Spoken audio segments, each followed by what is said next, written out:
根據《淨土聖言錄》嘅記載，喺中國隋朝時代，潭州有一位姓王嘅鐵匠，因為工藝不凡，嚟揾佢鑄造用具嘅人非常之多，所以佢嘅店鋪終日都有叮叮當當之聲，不絕於耳嘅。有一日，一位和尚走過佢嘅店鋪，聽到佢叮叮當當嘅打鐵聲，凝神貫注，雙目低垂，雙手合十，口中念念有詞。王鐵匠覺得好奇怪，就大聲問佢啦：大師，你企喺我哋門口，既唔係靜坐，又唔係做佛事，請問何事呢？呢位和尚就講啦：施主，從是西方過10萬億佛土，有世界名曰極樂，其土有佛號阿彌陀，今現在說法。眾生只要時常念阿彌陀佛嘅聖號，一心不亂，臨命終時必蒙阿彌陀佛接引往生西方極樂世界。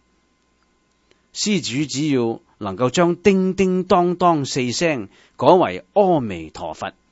聲聲不絕，念念分明，持之有行，必定能夠往生西方極樂世界。呢位和尚講完之後，合十而去啦。王鐵匠低頭思索下，對於呢位和尚所講嘅話，好似係似曾聽過。反正自己日日都要打鐵，如果將叮叮當當4聲改念阿彌陀佛，亦未嘗唔係一個忘卻工作疲勞嘅方法。於是佢從嗰日起呢，每打叮叮當當，口中就念阿彌陀佛。只見佢每日臂粗高舉，鐵錘不斷揮下，叮叮當當成為咗佢念阿彌陀佛嘅樂章啦。如是者過咗20年，王鐵匠有一日同自己嘅家人就話啦：我明日中午前就要離開呢個世界，去阿彌陀佛嘅世界，請千萬唔好悲傷，嗰個世界只有快樂，冇人間嘅痛苦嘅。佢屋企人覺得大惑不解，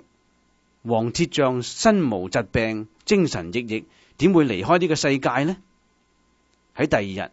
呢位王鐵匠坐喺床上，口中念出一首佛偈：叮叮當當，久練成鋼，太平將近，我往西方。佢講完咗之後，無疾而終。